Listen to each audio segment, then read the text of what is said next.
અરવલ્લીમાં Chinese દોરીથી એક યુવકનું ગળું કપાયું છે. જે પ્રકારના સમાચાર મળ્યા છે, ભિલોડાના લીલછાથી ભિલોડા તરફ જઈ રહેલા યુવાનના ગળામાં ચાઇનીઝ દોરી આવતા તેનું ગળું કપાયું છે. જે પ્રકારના દ્રશ્યો આપ જોઈ શકો છો સમાચાર એકત્રિત પર કે જે ઉત્તરાયણના દિવસો નજીક આવી રહ્યા છે ત્યારે જે પ્રકારે ચાઇનીઝ દોરી પર પ્રતિબંધ છે તેમ છતાં જે લોકો છે તે ચાઇનીઝ દોરીથી જે પતંગ ચગાવતા હોય છે તેને કારણે યુવાનનું ગળું કપાયું છે.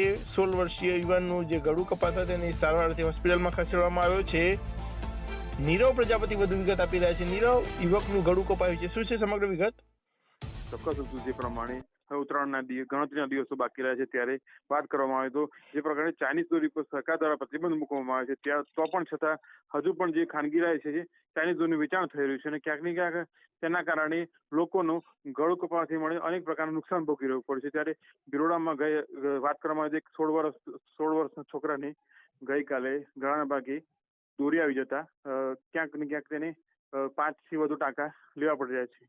કિરુદુલ નીરવ, ઉત્તરાયણના દિવસો નજીક છે, ચાઇનીઝ દોરી પર પ્રતિબંધ હોવા છતાં આ રીતના જે બનાવો સામે આવેલા છે, ખાસ કરીને જોતા હોય છે પોલીસ દ્વારા પણ કાર્યવાહી કરવામાં આવતી હોય છે, તેમ છતાં આ રીતનું જે વેચાણ થઈ રહ્યું છે અંદર ખાનગી અને તેનો ઉપયોગ લોકો માટે કેટલો ઘાતક? ચોક્કસ જે પ્રમાણે વાત કરવામાં આવે કે ચાઇનીઝ દોરીનો પ્રતિબંધ છે છતાં પણ ખાનગી રાહે જે છે દુકાનો દ્વારા જે વેચવામાં આવી રહી છે દોરી અને ક્યાંક ને ક્યાંક લોકો દ્વારા એ દોરીનો ઉપયોગ થઈ રહ્યો છે અને ઉપયોગના કારણે ક્યાંક ને ક્યાંક માસૂમ લોકોનો જીવ છે તે ગુમાવી રહ્યા છે. જીરુદુલ આભાર નીરવ. તો જે પ્રકારે નીરવ જણાવી રહ્યા હતા કે જે ચાઇનીઝ દોરી પર પ્રતિબંધ છે તેમ છતાં જે દોરીનો જે ઉપયોગ છે તે થઈ રહ્યો છે અને તેને જ કારણે જે ભિલોડાના જે લીલછા ગામનો જે યુવાન છે તેનું ગળું કપાયું છે. 5 જેટલા જે ટાંકા છે તેને લેવામાં આવ્યા છે.